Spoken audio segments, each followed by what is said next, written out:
পতিত ফ্যাসিস্ট স্বৈরাচার শেখ হাসিনা পরাজয়ের প্রতিশোধ নিতে আজ ঘৃণ্য চক্রান্তে লিপ্ত রয়েছে। দেশব্যাপী জুলাই যোদ্ধাদের নির্মূল করতে তিনি এখন বিদেশের মাটিতে বসে একের পর এক ষড়যন্ত্রের জাল বুনছে। হাসিনার লেসপেন্সারদের আটক করতে সরকারের দুর্বলতার সুযোগ নিয়ে পতিত আওয়ামী ফ্যাসিবাদ দেশকে অস্থিতিশীল করা এবং জাতীয় নির্বাচনকে অনিশ্চয়তার মুখে ঠেলে দিতে একের পর এক হামলার প্রস্তুতি নিচ্ছে। এই নীলনকশার অংশ হিসাবে আজ সকাল আনুমানিক 9:30টার দিকে নিষিদ্ধ ছাত্রলীগের ঢাকা মহানগর সহসভাপতি মোস্তফা আল নাফিসের নির্দেশে ছাত্রলীগ কর্মী মোহাম্মদ নূর, বয়স আনুমানিক 25, জাতীয়তাবাদী গণতান্ত্রিক আন্দোলন এনডিএম চেয়ারম্যান ববি হাজ্জাজের গুলশান বাসভবনে প্রবেশ করার সময় মাননীয় চেয়ারম্যানের দেহরক্ষী কর্তৃক সন্দেহভাজন হিসাবে ধৃত হয়। প্রাথমিক জিজ্ঞাসাবাদে সে জানায়, শেখ হাসিনার সরাসরি নির্দেশে ছাত্রলীগ ঢাকা মহানগর সহসভাপতি মোস্তফা আল নাফিস এনডিএম চেয়ারম্যান ববি হাজ্জাজকে বোমা মেরে হত্যার উদ্দেশ্যে তার আজকের গতিবিধি এবং চলাচল নজরদারিতে এবং ববি হাজ্জাজের সাথে প্রাথমিক সাক্ষাতের উদ্দেশ্যে সে এই বাসভবনে এসেছে। উপস্থিত দেহরক্ষীরা নূরের মুঠোফোন পরীক্ষা করলে এবং গোয়েন্দা মুঠোফোন পরীক্ষা করলে তার এই দাবির সপক্ষে প্রাথমিক সত্যতা খুঁজে পায়। পরবর্তীতে আমরা আইন শৃঙ্খলা রক্ষাকারী বাহিনী এবং গোয়েন্দা সংস্থার ঊর্ধ্বতন কর্মকর্তাদের বিষয়টি অবহিত করি এবং গুলশান থানা পুলিশ নূরকে আটক করে থানায় নিয়ে যায়। গোয়েন্দা সংস্থা মারফত আমরা আরও জানতে পারি, বনানীতে অবস্থিত এনডিএম চেয়ারম্যান কার্যালয়ে কে বা কারা বোমা সদৃশ বস্তু রেখে যাওয়ার খবরে বনানী থানা পুলিশ আমাদের বনানী কার্যালয়ে পরীক্ষা করেছে এবং নজরদারির মধ্যে রেখেছে।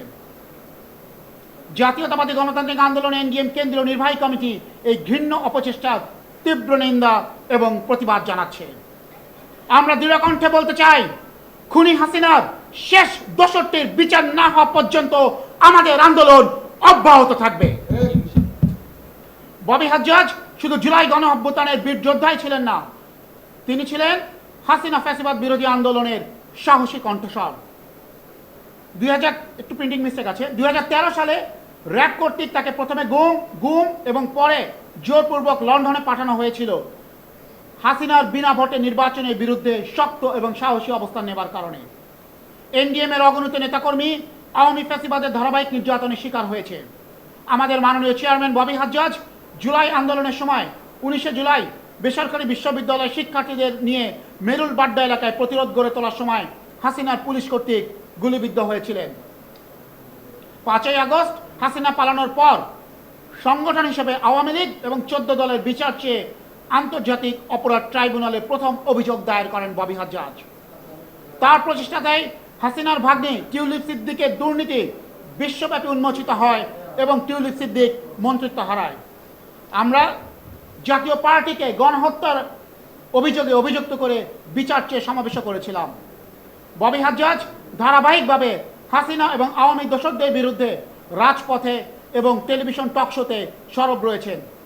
এজন্য তার প্রতিবাদী কণ্ঠস্বরকে চিরতরে নিস্তব্ধ করে দিতে পতিত স্বৈরাচার খুনি হাসিনা নির্দেশ দিয়েছে এবং সেই নির্দেশনা বাস্তবায়ন করতেই আজ নিষিদ্ধ ছাত্রলীগের কর্মীরা ববি হাজ্জাজের গুলশান বাসভবনে জড়ো হয়েছিল।